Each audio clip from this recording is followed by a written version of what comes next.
গোবিন্দগঞ্জের Rangpur sugar মিলে নিরাপত্তা প্রহরী নিয়োগের টেন্ডারে অনিয়মের অভিযোগের সংবাদ সম্মেলন। বিস্তারিত দেখুন প্রতিনিধি মোহাম্মদ জাফর ইকবাল রানার পাঠানো তথ্য ও ভিডিওতে। গোবিন্দগঞ্জ উপজেলার মহিমাগঞ্জে অবস্থিত রংপুর সুগার মিলস লিমিটেড নিরাপত্তা প্রহরী নিয়োগের টেন্ডারে অনিয়মের অভিযোগ উঠেছে। এ বিষয়ে শুক্রবার বিকেলে মহিমাগঞ্জের জাহিদুল ইসলামের বাসভবনে সংবাদ সম্মেলনের আয়োজন করা হয়। সংবাদ সম্মেলনে লিখিত বক্তব্য পাঠ করেন রেড জোন সিকিউরিটি সার্ভিস লিমিটেডের উপব্যবস্থাপনা পরিচালক মোহাম্মদ জাহিদুল ইসলাম। তিনি অভিযোগ করেন 21শে আগস্ট সকাল 11টায় অংশগ্রহণকারী প্রতিষ্ঠানের প্রতিনিধিদের উপস্থিতিতে টেন্ডার বক্স খোলার কথা থাকলেও কর্তৃপক্ষ নিয়ম ভঙ্গ করে সকাল 10টায় তাদের অনুপস্থিতিতেই টেন্ডার বক্স খোলে এবং যাচাই বাছাই সম্পন্ন করে। শেষের পথে তখন আমি জিজ্ঞেস করি, ফাইন্যান্স জিএমকে জিজ্ঞেস করি যে এটা তো 11টায় হওয়ার কথা ছিল, আপনারা 10টায় ওপেন করলেন কি জন্য, এটা সিস্টেম। তো উনি বলে যে না 10টায় হওয়ার কথা। আমি দেখেন আপনার কাগজ, আমি শিডিউল টেন্ডার ওনাকে দেখালাম 11টায়। তখন ওখানকার যে ক্লার্ক ছিল, অ্যাডমিন ক্লার্ক আতাউর রহমান বলে ভাই সরি আমার ভুল হয়ে গেছে, এটা ভুল করে ফেলেছি আমি।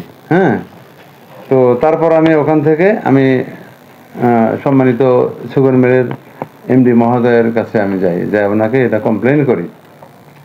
উনি আমাকে বললেন যে আমি ফার্মে যাবো একটা কাজে, যার জন্য আমি বলেছি একটু আগে করার জন্য।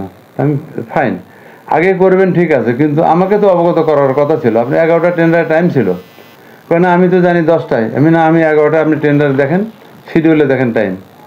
তখন বললো যে সরি আমি এটা ভুল হয়ে গেছে, তো করে দেন।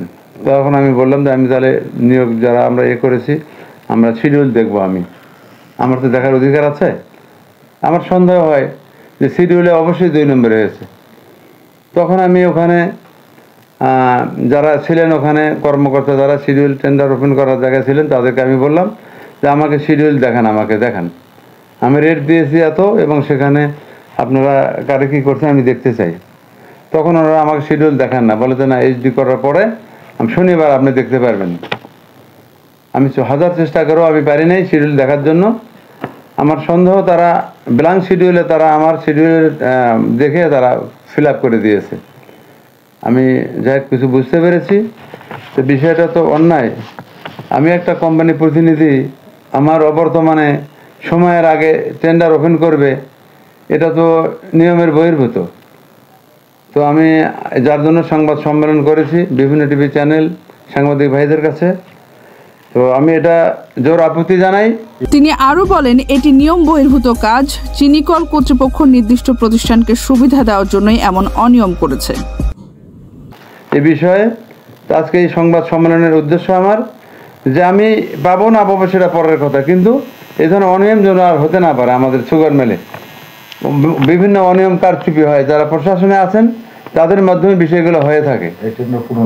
এটা যেন পুনরায় আর পুনরাবৃত্তি না হয় এবং এই টেন্ডার যেন আবার যেন টেন্ডারটা পুনরায় যেন রিটেন্ডার করা হয়, যার জন্য আমি কর্তৃপক্ষ, প্রশাসন এবং সুগার কর্পোরেশনের কর্মকর্তা মহোদয়ের দৃষ্টি আকর্ষণ করছি। তো উনি যেহেতু আমাদের সহযোদ্ধা, তো উনি এই বিষয়টি, এই টেন্ডারে যে অনিয়ম হয়েছে আমাদেরকে অবহিত করেন। তো তৎক্ষণাৎ আমরা গোবিন্দগঞ্জের আরও কিছু সদস্য নিয়ে এই অনিয়মের বিষয়ে স্থানীয় গোবিন্দগঞ্জ উপজেলা ইউনো মহোদয় সৈয়দা ইয়াসমিন স্যারের সঙ্গে দেখা করি।